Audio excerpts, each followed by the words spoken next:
네, 보신 것처럼 이 국회 단전 시도는 그동안 이 개헌 문건과 일부 증언이 있었는데 이러한 상황이 벌어졌다 하는 건데, 자, 관련된 목소리도 준비가 돼 있습니다. 관련자들이죠. 한번 듣고 오시죠. 00시 50분에 통화한 기록이 있습니다. 전기라도 뭐 차단하는 방법 없겠냐 이렇게 말씀하셔서 그럼 찾아보겠다. 그러면서 지하 1층으로 이동했습니다.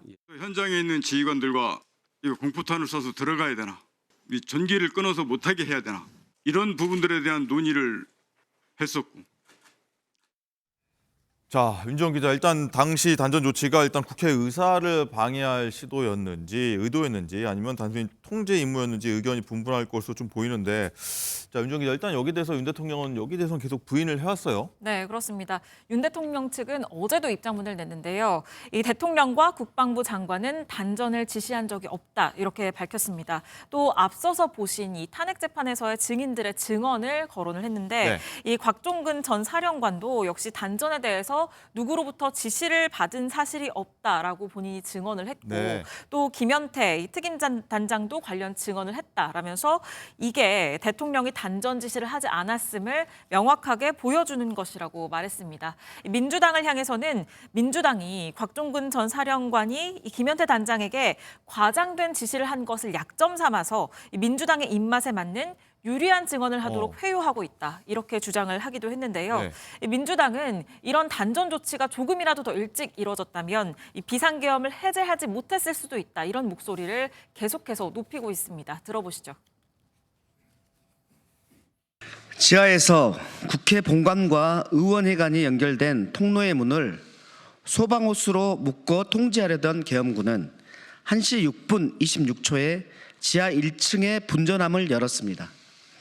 그리고 1시 6분 59초 일반 조명 차단기를 내렸고 1시 7분 2초에는 비상 조명 차단기까지 내려 지하 1층의 전력을 차단했습니다.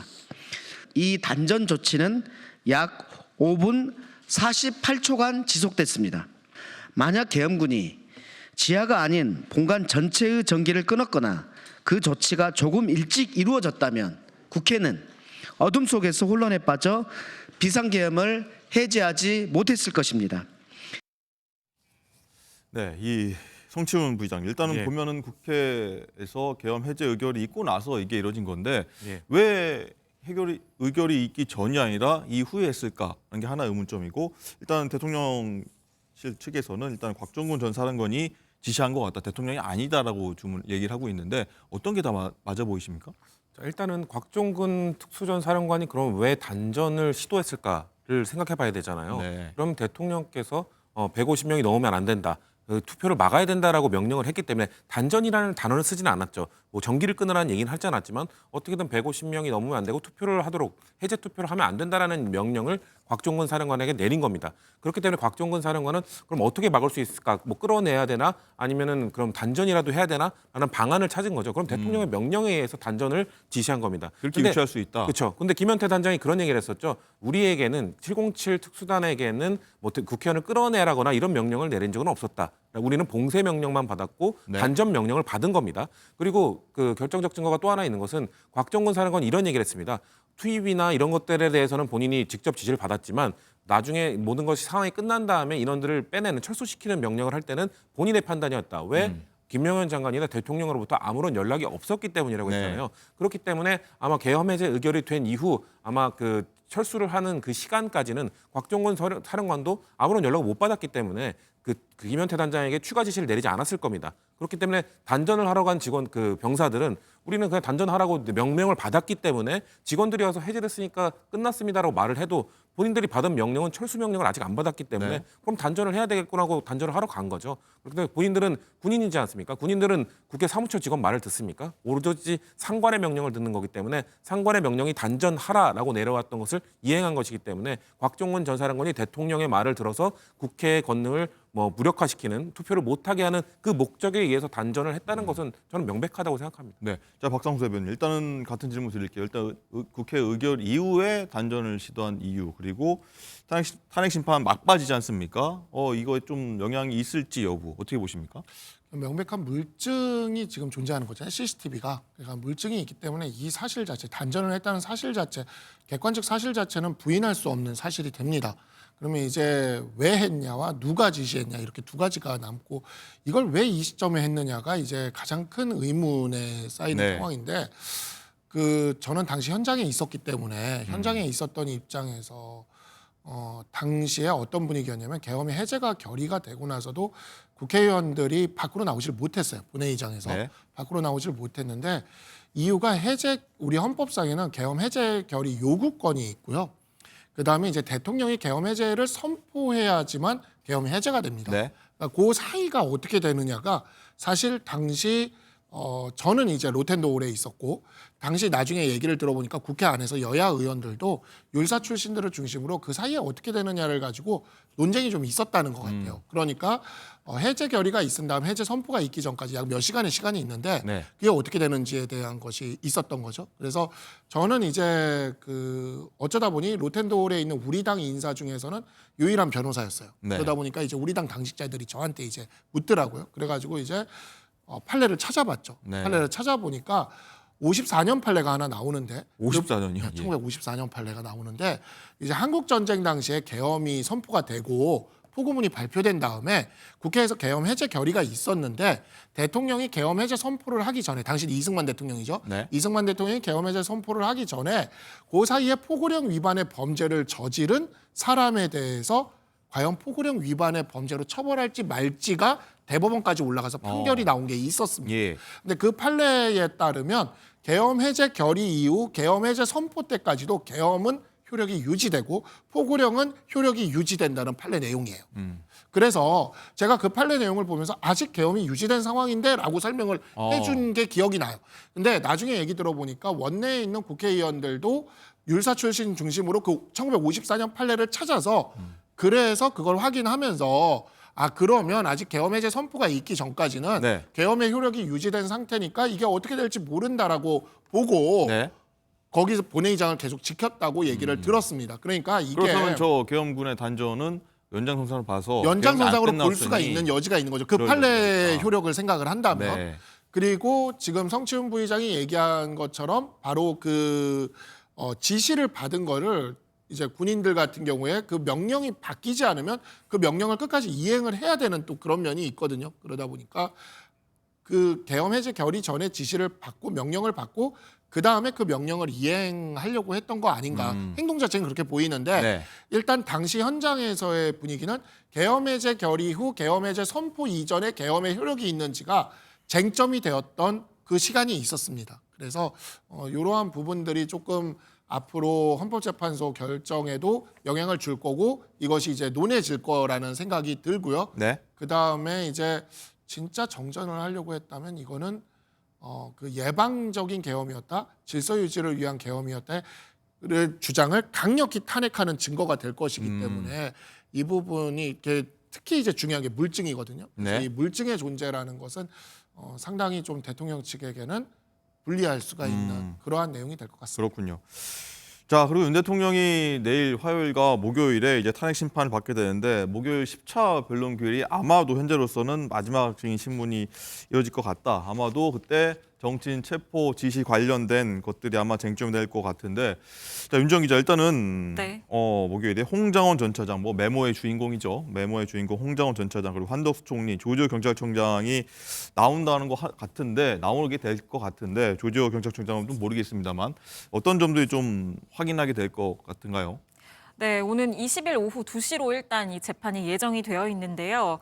이 역시 핵심이 되는 건 정치인에 대한 체포 지시가 있었는지 여부겠죠. 이것과 관련해서 지금 홍장원 전 국정원 1차장의 이 메모가 굉장히 핵심적인 증거물로 작용을 하고 있습니다. 그런 차원에서 이 홍장원 전 차장이 유일하게 2번이나 증인석에 서게 되는데요. 이 앞서서 조태용 국정원장은 이 메모에 대해서 메모가 여러 차례 수정됐다. 그리고 이 메모를 작성했다고 홍장원 차장이 얘기한 곳이 실제와 다른 것 같다라는 얘기를 하면서 이 메모의 신빙성을 매우 떨어뜨리는 그런 진술을 하게 됐죠. 그것과 관련해서 그 부분을 따져보게 될 것으로 보입니다. 또 조지호 경찰청장 역시 이 계엄 당시 경찰을 동원한 이 국회 봉쇄 의혹 당사자인 동시에 여인영 전 사령관으로부터 10여 명의 정치인 체포 명단을 받았다고 수사기관에서 진술을 했기 때문에 역시 마찬가지로 정치인 체포 지시가 있었는지에 대한 신문이 집중적으로 이루어질 것으로 보이고요.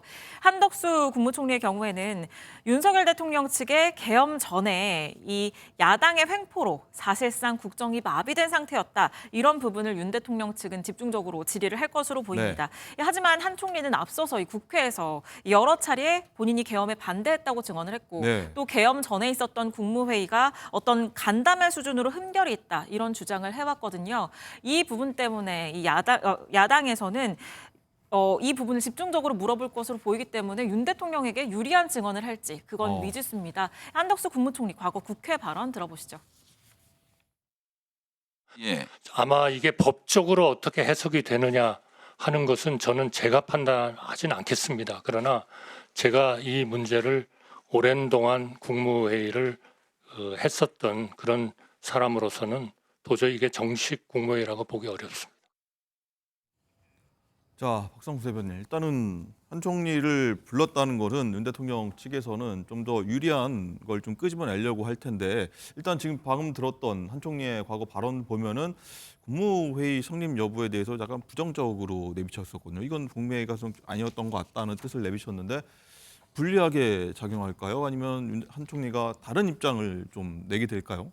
네, 이런 부분들이 사실 그 한덕수 총리 같은 경우에도 현재는 수사 대상으로 수사 고발은 되어 있죠. 고발은 되어 있기는 한데 아직은 뭐 저기 강제 수사나 이런 거를 당하고 있지는 않는 상황이니까 그렇긴 한데 수사 대상으로 올라갈 수 있는 선상에 있는 분들 같은 경우에 지금 이러한 진술이 본인한테 불리한 진술이 될 수가 있기 때문에 굉장히 그러한 부분에 고민이 깊을 거라는 생각이 듭니다. 그러니까 예를 들어 국무회의가 있었다. 근데 국무회의에서 이 계엄 선포 같은 경우에 서명이 없어요. 또 지금 보면 그 서명이 없거든요.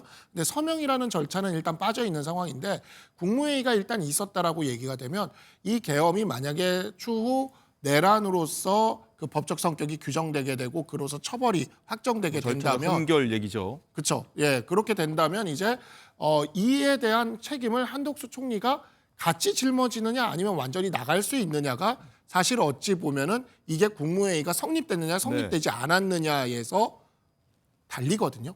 그렇기 때문에 저는 한덕수 총리가 그 국회에서의 발언을 그때 봤을 때 본인의 책임 부분에 있어서 확실히 선을 긋고 가고 있구나라는 느낌을 제가 받았는데 그러한 답변을 어쨌든 이제 위증의 부담을 짊어지고 법정에 와가지고 해야 된다라는 거죠.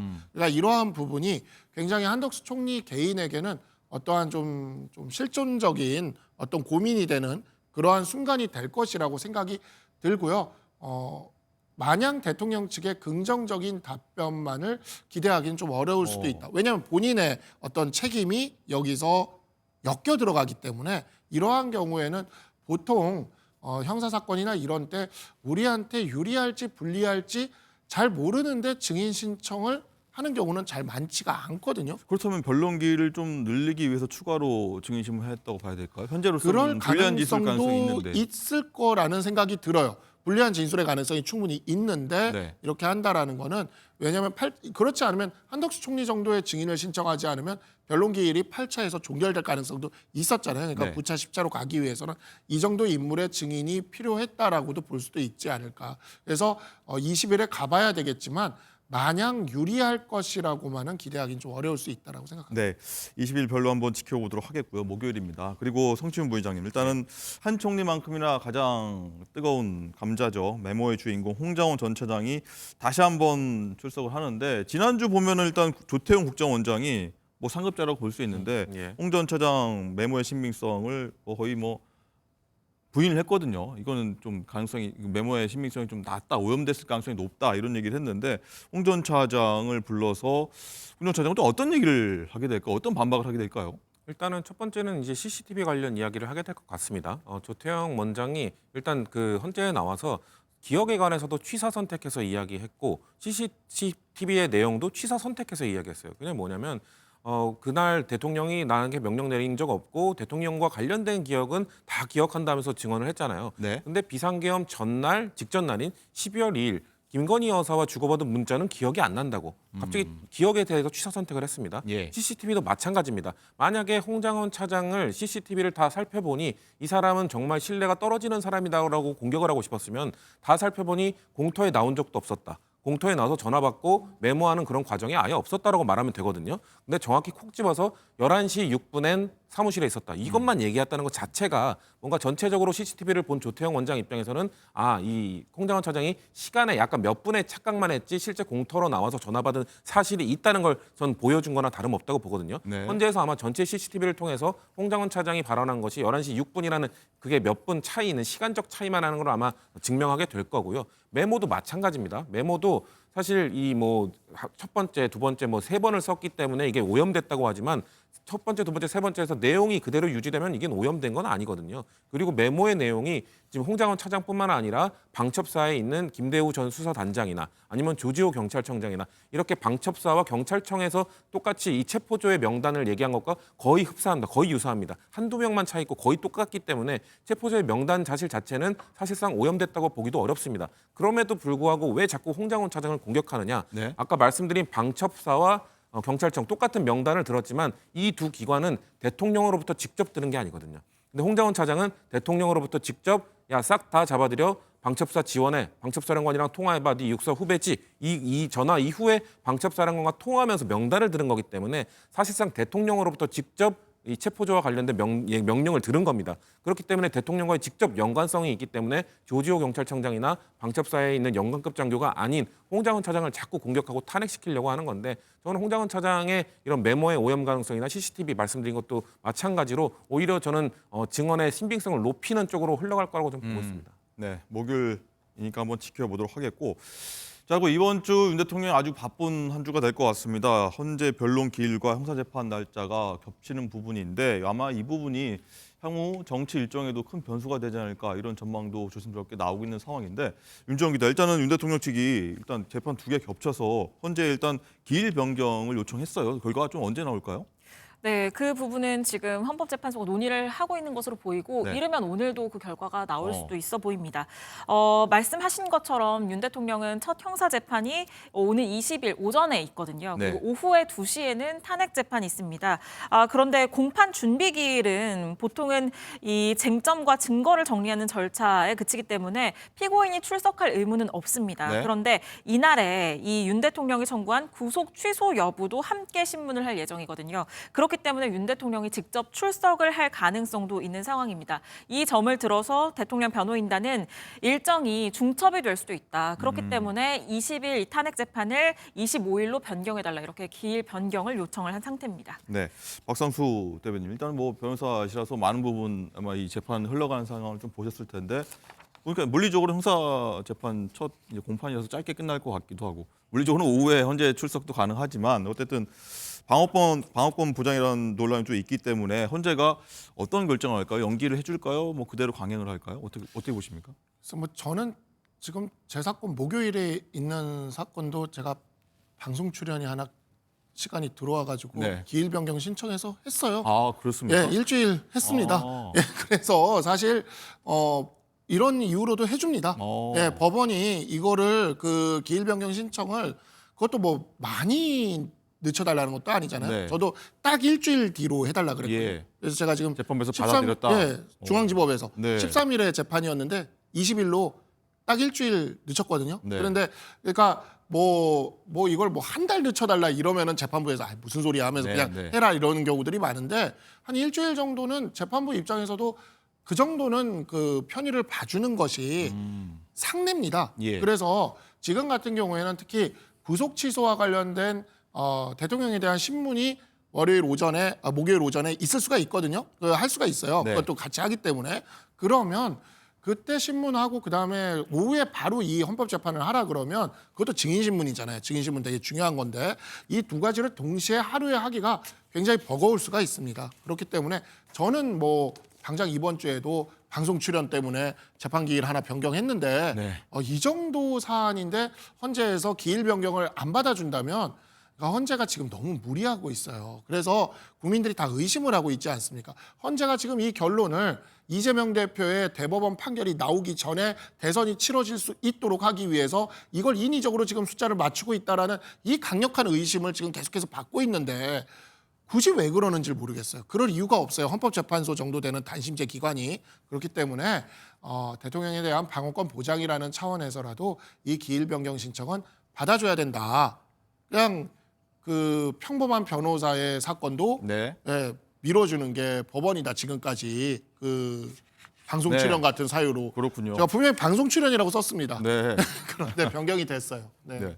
자, 성치훈 부장님, 일단은 이 사실 향후 정치 일정에 혹시 모를 뭐 조기 대선이 있다고 하면은 일주일, 2주일이 굉장히 큰 변수가 될 수 있기 때문에 민감하게 좀 보는 것 같거든요. 어떻게 보십니까? 근데 저는 변호사님이 말씀하신 거를 정반대로 생각해서 그럼 형사재판의 변론기를 연기하면 되는 거거든요. 왜냐하면 지금 헌법재판소는 지금 거의 다 끝나가잖아요. 네. 앞으로 형사재판과 헌법재판소의 재판 변론기일이 겹칠 가능성은 거의 없습니다. 헌법재판소는 끝나가기 때문에요. 그리고 또 그것도 있습니다. 첫 변론기일이기 때문에 피의자의 출석 의무가 없다는 점 아까 말씀하셨지만 헌법재판소의 첫 변론기일 때 그래서 대통령도 출석하지 않았습니다. 그렇게 해야 첫 번째 변론기일 때는 아무 이야기 없이 그냥 바로 두 번째로 넘어가기 때문에 그런 사례도 있었기 때문에 저는 헌법재판소에서 이거를 연기 안 해줄 가능성이 있다고 생각하나 다만 지금 윤석열 대통령 측에서는 계속해서 뭔가 헌법재판소가 불공정하게 하고 있다. 방어권을 보장해주지 않고 있다. 이런 식의 빌드업을 하고 있는 과정이기 때문에 그런 논란을 조금이라도 종식시키기 위해서 며칠 정도 아마 목요일이 10일 목요일로 예정되어 있기 때문에 그 다음 주 화요일 정도로 한 번 정도 연기하는 거는 아마 저는 가능성이 약간 있다고도 생각합니다. 네. 어떤 기일 변경 관련해서 두 분의 의견을 들어봤습니다.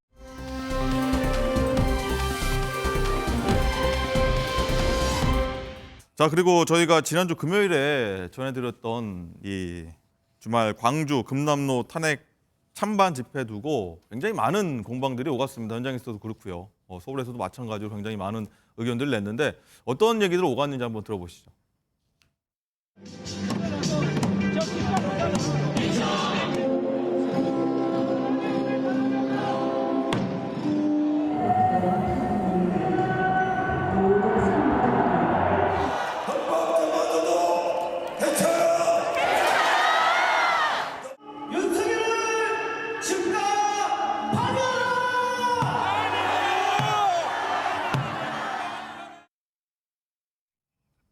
네, 보신 것처럼 굉장히 많은 양측의 인원들이 모여서 서로 각기 다양한 목소리를 낸 걸 볼 수 있었는데, 자, 윤정 기자, 그리고 여기서 하나 쟁점이 되고 또 논란이 됐던 게 윤 대통령 부부 딥페이크 영상이 현장에 송출돼서 많은 논란이 있었어요. 네, 윤 대통령 부부가 헐벗은 모습으로 등장하는 3분 20초 분량의 딥페이크 영상이 수차례 송출이 됐습니다. 합성 영상이라 보면 되겠죠. 네, 그렇습니다. 합성해서 만든 건데요. 이 해외 거주 중인 유튜버가 이 문제의 영상을 제작을 한 것으로 알려졌습니다. 여기에 대해서 국민의힘과 대통령실 모두 이 강하게 반발을 하고 나섰습니다. 국민의힘은 절대 용납할 수 없다면서 이게 표현의 자유가 아닌 성범죄에 해당하는 데다 국가 원수에 대한 모독이라는 이유를 들었습니다. 그리고 법적 조치를 취하겠다는 입장이고요. 대통령실도 이례적으로 입장문을 냈는데요. 현재 대통령 부부를 향한 조롱을 넘어서서 심각한 인격 모독과 인권 침해, 딥페이크를 이용한 범죄 행위에 분노를 금할 길이 없다라면서 윤석열 대통령은 엄연히 현직 대통령 지위를 유지하고 있고 이건 국가 원수에 대한 명백한 모독이다 이렇게 비판을 했습니다. 네. 또 영상을 제작하고 유포한 관련자들에 대해서 강력하게 법적 대응을 할 것이라고 밝혔습니다. 네, 저도 영상을 봤는데 한 3분 정도 영상이던데 너무 성정적이고 뭐 블러라고 하죠. 가린다고 해도 다 가릴 수가 없어서 아마 저희가 못 보여드린다는 점 한번 양해 부탁드리고요. 박상수 대변인, 일단은 이런 것들이 중도층 인식에도 좀 좋지 않게 작용할 것 같기도 한데 이번 문제는 어떻게 보셨습니까? 정말 심각한 문제라고 생각을 합니다. 이미 박근혜 대통령 탄핵 때도 그 민주당 지지자들은 이러한 음란 합성 사진을 박근혜 대통령과 해서 이런 음란 합성 사진을 마구 이렇게 유포하고 전시하고 이랬던 사례가 있습니다. 근데 그로부터 6년이 지났는데 또 이번에는 음란 사진이 아니라 기술이 그만큼 더 발전해서 그런지 음란 영상으로 만들어가지고 이렇게 트는 모습을 보여줬는데 그동안 민주당이 집권을 하면서 어떻게 했습니까? 정말 거의 카톡이나 이런 데를 거의 들여다보다시피 거의 검열에 가깝다시피 이렇게 하면서까지도 이런 음란 영상, 딥페이크 영상에 대해서 강력하게 규제를 해오지 않았습니까? 그리고 N번방 사건이나 이런 사건들 정말 심각한 사건이었죠. 그런 데에 대한 중벌주의를 했던 것들을 생각을 한다면 이러한 딥페이크 영상을 했던 것에 대해서 똑같은 스탠스에서 똑같이 해야 된다. 민주당 안에서 가장 먼저 우리가 먼저 뭐 대통령실이나 뭐 국민의힘에서 얘기하기 전에 민주당 안에서 민주당 그리고 여성단체 이런 데를 중심으로 해서 아주 강력한 항의가 나와야 되는데 아주 조용해요.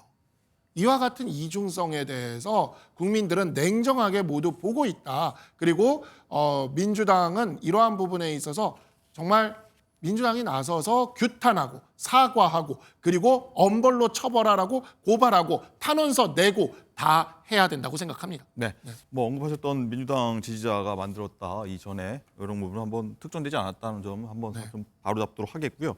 성추훈 부위원장 일단은 양측 모두 일단 장애 집회에 총력을 기울이는 것 같은데 부작용이 있을 수도 있고요. 뭐 다양한 측면이 있겠습니다만 탄핵 심판 결과에 이런 점들이 어떻게 좀 작용할지도 궁금한 대목입니다.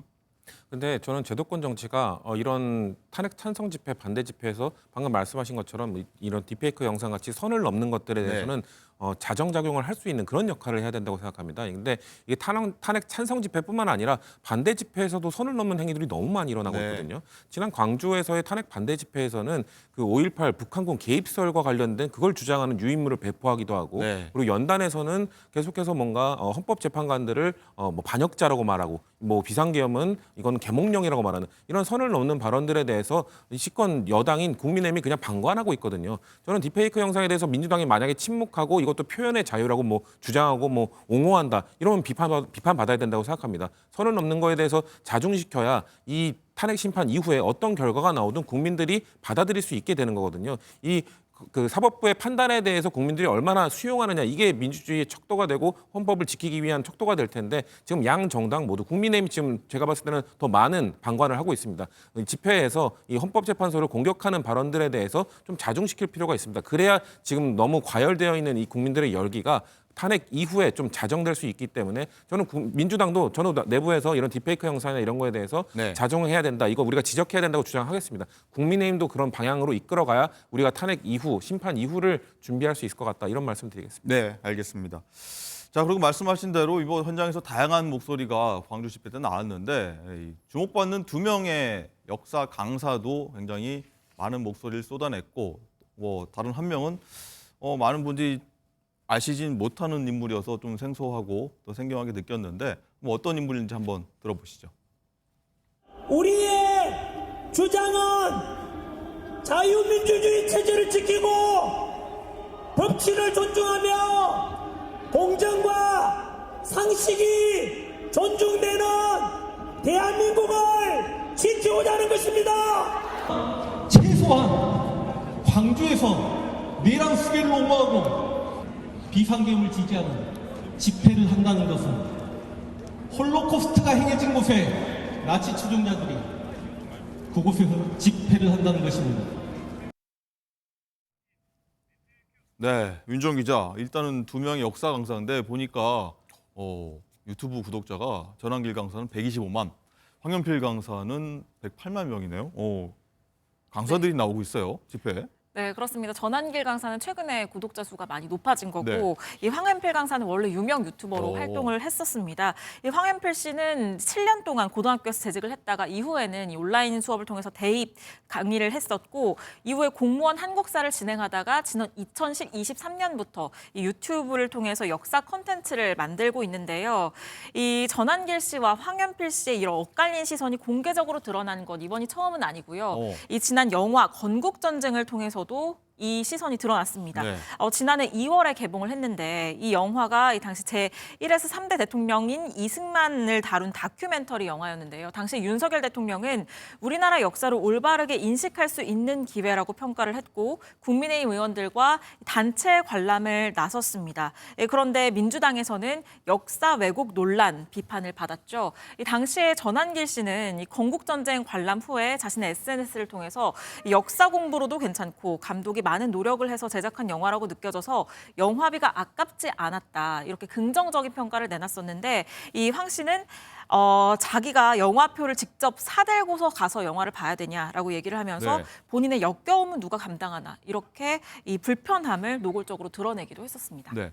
자, 박성수 대변인. 일단은 역사 강사들이 적극적으로 최근에 정치적 메시지를 내고 목소리를 내고 어떻게 보면은 한쪽 진영의 스피커 역할을 하는 듯한 모습도 보이고 있는데 이 현상은 어떻게 봐야 됩니까? 이제 아무래도 현대사를 이렇게 강의하고 또 이렇게 연구하고 하시는 분들의 경우에 있어서 현대사라는 게 결국 정치사, 그 다음에 이제 중심으로 이렇게 또 굴러가는 그런 면이 있다 네. 보니까 경제사, 사회사도 있겠지만 정치사를 중심으로 하는 면이 있어서 이러한 부분에 있어서 연구를 하다 보면 자신의 어떤 사관, 그죠, 역사를 바라보는 눈이 생기고 그 사관에 있어서의 대립이나 이런 것들이 나타나는 과정에서 또 이것을 강사다 보니까 스피커로서의 역할이 굉장히 또 잘 단련돼 있으신 분들이고 이런 부분들이 결합이 되면서 이렇게 나타나는 것 같은데 저는 사실 한 방송에서 네.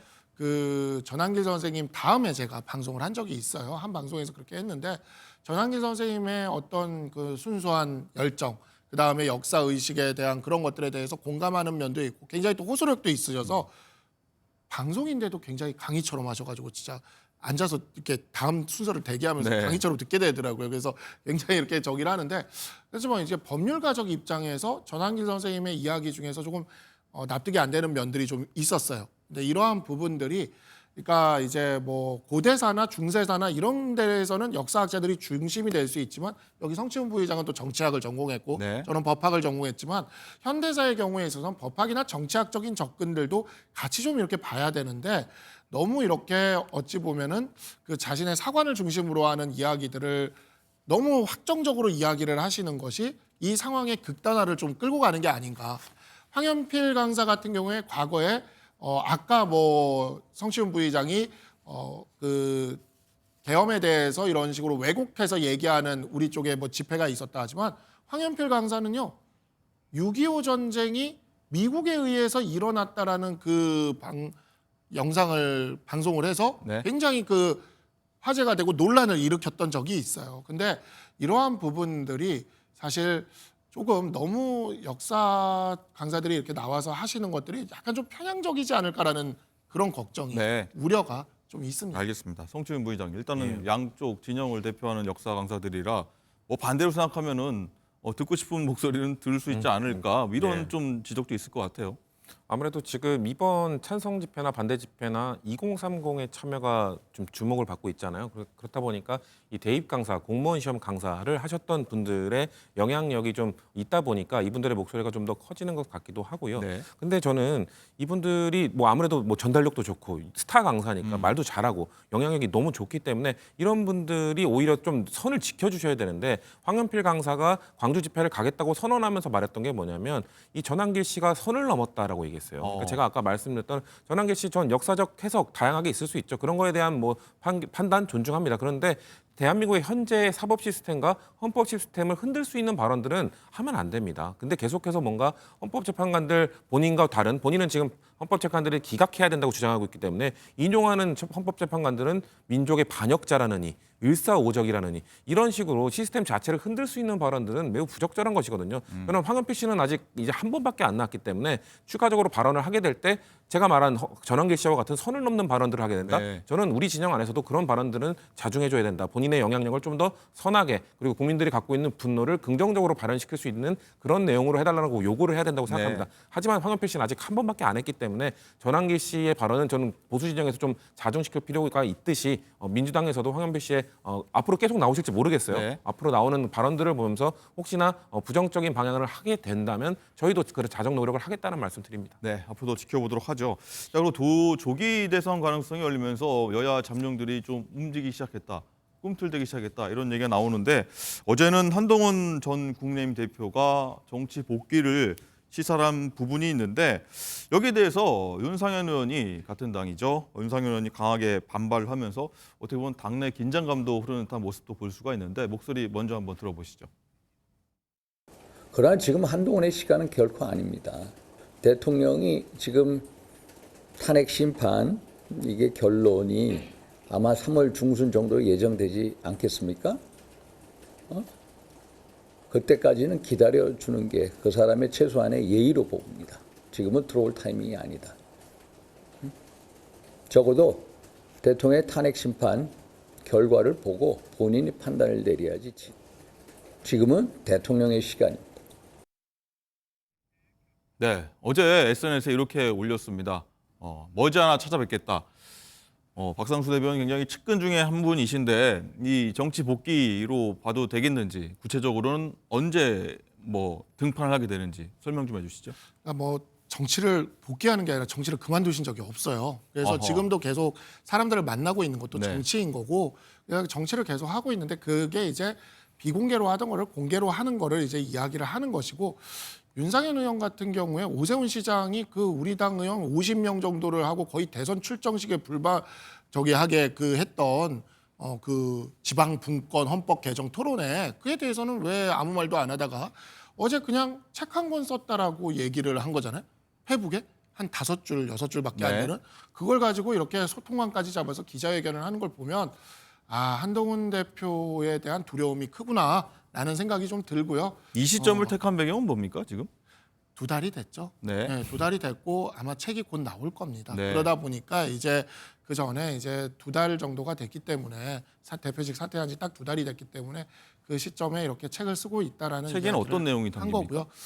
책의 내용은 어제 나온 것처럼 그동안 이제 2달 동안 이제 여러 분들을 만나셨기 때문에 예. 그 이야기를 들은 내용들을 가지고 본인이 이렇게 좀 생각한 그러한 지점들을 담고 있는 것으로 알고 있습니다. 알겠습니다. 한동훈 대표가 또 등판하게 되면 또 많은 목소리가 나올 것 같아서 저희가 전해드리도록 하겠습니다.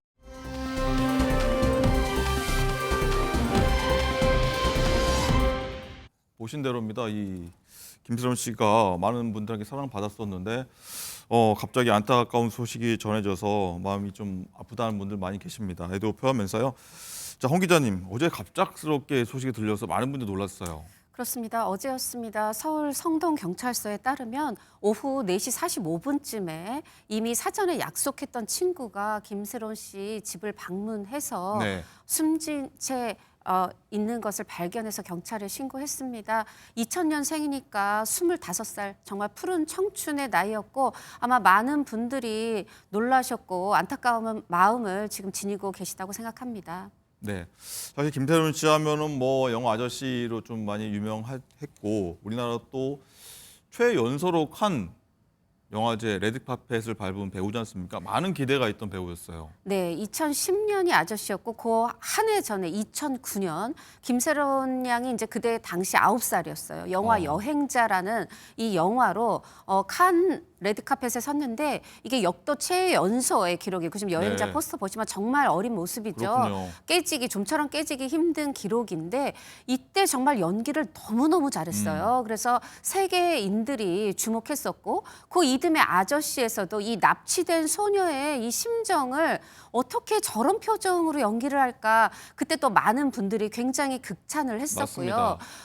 이 김세론 씨가 2014년에 다시 한번 칸에 갑니다. 이제 도희아라는 배두나 씨와 함께 이제 갔는데 2009년 당시에는 너무 9살 어렸기 때문에 주로 인터뷰는 함께 출연했던 고화성 씨가 했어요. 그런데 2014년에는 저도 기억나는데 배두나 씨와 함께 정말 너무 그때 나이가 그래도 14살, 15살이지만 굉장히 예쁜 소녀의 모습으로 그때 세계 언론 앞에서 사진을 찍고 인터뷰를 했던 그런 모습이 기억이 나는데요. 나간 화면인 것 같습니다. 네네. 요때가 이제 9살 때였고 또 네. 10살 때 이제 아저씨 때고요. 근데 영화에서만 이렇게 잘했던 게 아니라 드라마에서도 굉장히 잘했는데 특히나 이 교통사고가 2022년에 났는데 그 한 해 전에 2021년에 그녀들이라는 드라마를 스페셜 드라마 단막극이었는데 이 연기가 정말 이제는 어린 티를 다 벗고 이제 정말 성인 연기자로 거듭났구나 할 만했고 이때 TV 시네마상이라고 KBS 연기대상에서 상도 받았거든요. 그랬던 이제 김세론 씨였는데 이렇게 2022년 교통사고 거쳐서 네. 결국은 계속해서 다시 재기에 노력을 했지만 이렇게 안타까운 소식을 접하게 됐습니다. 네, 교통사고 말씀하셨지만 일단 이렇게 큰 주목 받았었는데 이후에 성인이 되면서 좀 여러 가지 문제를 겪으면서 좀 논란이 되기도 했었어요. 그렇죠. 사실 이제 여기 처음에 리포트에도 나왔지만 2001년에 앙팡이라는 잡지 모델이었다고 했잖아요. 2000년생이니까 이 앙팡이 젖먹이 유아들 그 엄마들이 보는 잡지예요. 그러니까 말하자면 태어나자마자 이듬해 1살 때부터 연기를 했던, 그러니까 그렇군요. 모델을 했던 겁니다. 어떻게 보면 이렇게 너무 어릴 때부터 해서 마음이 단단해질 그런 시간이 없었던 걸까요? 교통사고, 음주운전 교통사고 내고도 극복해내는 스타들이 많은데 이제 유독 우리 김세론 양은 2022년 5월이었죠. 이때 보도에도 나왔지만 이 주변을 일대 이제 단전을 시키면서 화면 나가고 있습니다. 네, 단순히 벌금 2천만 원뿐이 아니라 그 자영업자들에 대한 피해도 다 하나하나 배상하고 네. 그러면서 근데 사실 연예 활동이 중단이 됐어요. 저 화면입니다. 네, 그렇습니다. 뭐 물론 가드레일 3번 받고 굉장히 뭐 음주운전 수치도 0.2%였고 대단히 높긴 했는데 본인이 계속 노력을 했는데 좀 어려웠던 게 SNS에 사진 하나만 올려도 네. 좀 악플이 붙는다든가 아니면 연극으로 데뷔를 하려고 해도 벌써 이게 지난해 4월이었거든요. 그러면 이제 사고 나고 한 2년 정도였는데 벌써 복귀하냐 이런 식의 계속 따가운 눈총을 좀 유달리 더 많이 받았던 그런 상황이 있었습니다. 그리고 이제 예를 들면 뭐 친한 동료와 뭐 사진, 남자 동료와 사진 하나를 올려도 뭐 셀프 열애설이냐 이런 식의 어떻게 보면은 다른 사람들에 비해서 좀 유독히 조금 눈총을 많이 받은 부분이 어린 시절부터 연기하면서 마음도 여렸던 고인에게 더욱더 큰 상처가 되지 않았나 싶어서 안타깝습니다. 네, 마음이 아팠을 것 같고 어쨌든 복귀 위해서 뭐 이름도 바꾸는 노력을 했었다고 들었습니다. 맞습니다. 김아임으로 바꿨고 아까 이제 뭐 SNS 사진 하나만 올리면 비난을 받았다고 했는데 그 중에 하나가 뭐 커피숍에서 하는 카페에서 하는 아르바이트 네. 자작극 논란이 일었는데 지인이 지금 증언을 해주는 거예요. 아니다. 이름을 김아인으로 하고 안경 쓰고 네. 김세론이라고 하면은 취직조차 안 되니까 그렇게 해서 아르바이트를 이어가다가 결국은 이제 김세론인 게 또 팬들에 의해서 손님들에 의해서 발각이 되면 해고를 계속 반복이 됐다. 그래서 그래도 바로 얼마 전까지도 조금 지인들이랑 돈을 합해서 합정동에 카페를 창업하고 싶다. 그쪽으로 이사 가고 싶다 얘기를 했었고. 그러니까 이렇게 뭐 많은 분들이 좀 비뚤게 보시니까 생업조차 좀 이어가기 힘들었다. 네, 이런 그렇죠. 얘기군요. 그런데도 계속 알바를 카페에서 하다 보니까 지인들과 돈 모아서 카페 창업을 해야 되겠다. 그래도 이런 건강한 계획을 세웠었고 또 안타까운 것은 오는 5월에 영화 기타맨이라는 그래도 정말 오랜만에 한 이제 6년 만입니다. 6년 만에 동네 사람들이 2018년이었을까요? 6년 만에 신작 개봉 앞두고 있었는데 복귀작이요? 사실 낭중지추라고 하죠. 주머니 속에 쏜 것처럼 김세론 씨는 너무 굉장히 연기를 잘해요. 대체불가해서 사실 이번에 5월에 또 이 영화 기타맨으로 이제 복귀하나 했는데 불과 3개월 개봉 앞두고 또 이런 비보를 우리가 접하게 됐네요. 안타깝군요. 일단은 갑작스러운 비보인데 애도 물결 주위 분들, 동료 연예인들도 많이 보낼 것 같습니다. 어떻습니까? 맞습니다. 지금 뭐 누리꾼들도 정말 아직도 아기 같은데 안타깝다. 그곳에서는 평안하길 바란다. 이런 글 많이 올리고 계시고 또 배우 김옥빈 씨도 뭐 국화 올리고 또 유희 씨가 그래도 좀 친했는데 언니가 더 따뜻한 말 못 해주고 잔소리해서 미안해. 근데 사실 유희 씨의 그 잔소리도 다 애정인 걸 김세론 씨도 알았을 거라고 생각이 들고요. 소속사, 전 소속사죠. 지금은 소속사가 없었습니다. 소속사도 삼가 고인의 명복을 빈다. 이렇게 얘기를 하고 있고 그 외에도 주로 여자 배우들 또 혹은 걸그룹 출신의 배우들, 걸그룹들 뭐 이런 분들이 계속해서 SNS에 애도의 글이나 사진을 올리고 있습니다. 네, 정말 25살이면 정말 꽃다운 나이다 이런 말들 많이 하시는데 정말 어린 나이부터 많은 일을 겪고 세상을 떠나게 됐습니다. 명복을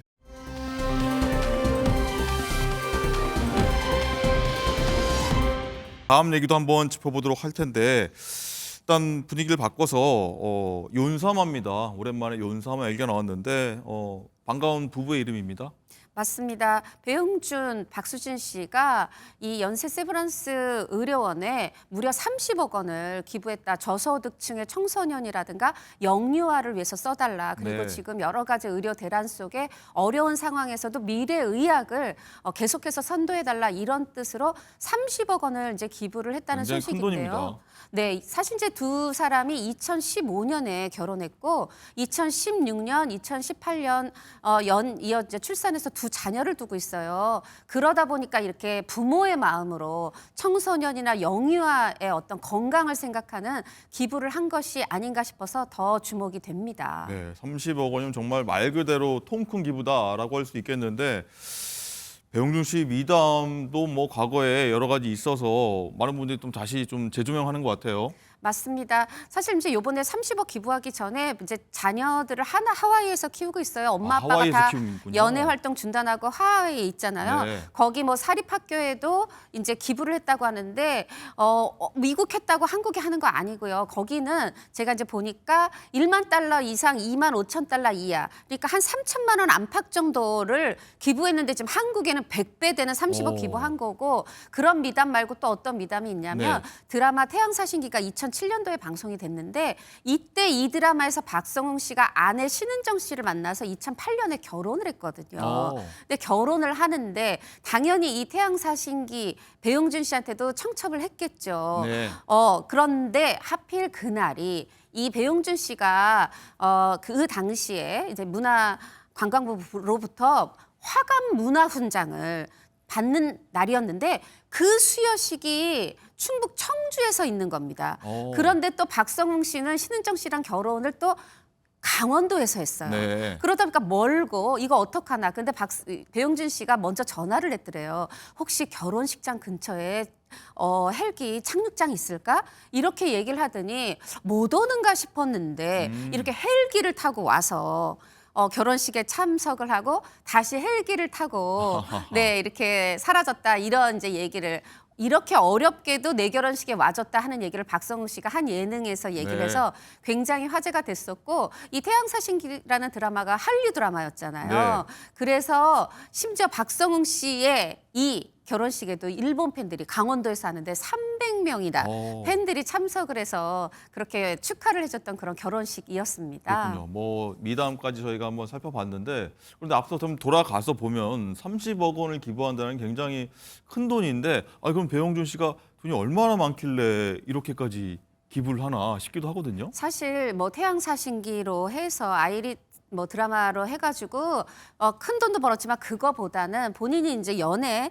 기획사를 해서 큰 돈을 벌었고 이걸 이제 SM에 이제 말하자면은 팔면서 엑시트한다고 그러죠. 굉장히 큰 돈을 이제 모으면서 본인이 나는 이제 연예인은 은퇴해요 했어요. 근데 그 뒤에 많이 벌어서 은퇴하는 겁니까? 네, 인베스트먼트 회사라고 네. 하죠. 인베스트먼트 투자 회사를 해서 여전히 어떤 이런 문화 사업, 멘터 사업에 어떤 관심은 가지고 있고 투자는 하고 있지만 지금은 아내와의 어떤 사랑 또 두 자녀에 대한 육아 이런 거에 집중을 하고 있어요. 어떻게 보면은 모든 연예인뿐 아니라 많은 분들이 와 나도 잘 벌어서 조기 은퇴해서 이렇게 이런 삶을 보내고 싶다 할 텐데 사실 저는 이게 돈만 많아서가 아니라 배용준 씨 대단하다고 생각이 네. 드는 게 인기라는 게 이거 인기를 먹는다라고 하죠. 연예인은 인기를 먹고 산다고 하는데 이게 먹어보면 도저히 끊기가 힘든데 저는 그래도 내 아내가 소중하다, 자녀가 소중하다고 거기서 딱 멈췄다는 거 그게 저는 놀랍다는 생각이 들고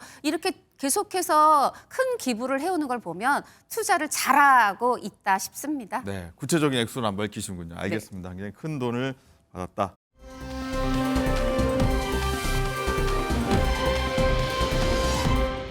라이브픽입니다. 트럼프 행정부의 파트너 일론 머스크 정보효율부 수장의 13번째 자식을 가졌다는 여성이 등장했습니다. 그 인물은 110만 팔로워를 가진 인플루언서이자 보수 성향의 작가 애슐리 클레어라는 20대 여성인데요. 머스크와 SNS로 연락을 하게 되었고 임신을 하자 머스크가 비밀 유지를 요청하며 그 대가로 자신을 한화 5,700만 원에 달하는 호화 아파트에 살게 해주었다 주장했습니다. 머스크는 아직 공식 입장을 내놓지 않았지만 아이를 갖는 것이 머스크의 부업이냐는 댓글에 웃는 모양의 이모티콘을 남겼다고요. 지금까지 3명의 여성과 12명의 자녀를 낳은 머스크, 이 주장이 사실이라면 4명의 여성으로부터 13명의 자녀를 두게 됩니다. 머스크는 그간 자신의 우수한 유전자를 널리 퍼뜨리고 인류의 미래를 위해 아이를 많이 낳아야 한다며 저출생 문제를 크게 지적해왔다고 하네요. 미국도 물가 상승으로 골머리를 앓고 있습니다. 지금 미국은 식료품값 상승에 이어서 조류 인플루엔자 확산으로 달걀 가격이 치솟으면서 달걀과 인플레이션의 합성어인 이른바 에그플레이션으로 몸살을 앓고 있는데요. 12개들이 달걀 한 묶음이 한화 4,300원에서 약 7,200원으로 오르며 사상 최고치를 기록한 미국. 식당과 마트에선 달걀 값을 추가로 받거나 구매를 제한하고 있습니다. 급기야 미국인들 사이에선 집에서 닭 키우기 열풍이 돌고 있는데요. 암탉 대여는 물론 닭장 설치 업체나 닭 사료 등을 빌려주는 가게도 등장했습니다. 전문가들은 집에서 닭을 키우는 건 근본적인 해결 방법이라 보긴 어렵다며 달걀값이 폭등하고 있지만 아직 에그플레이션은 시작에 불과하다 전망하고 있는데요. 금값이 된 달걀값이 미국, 나아가 세계 경제 전반에 어떤 영향을 미칠지 우려됩니다.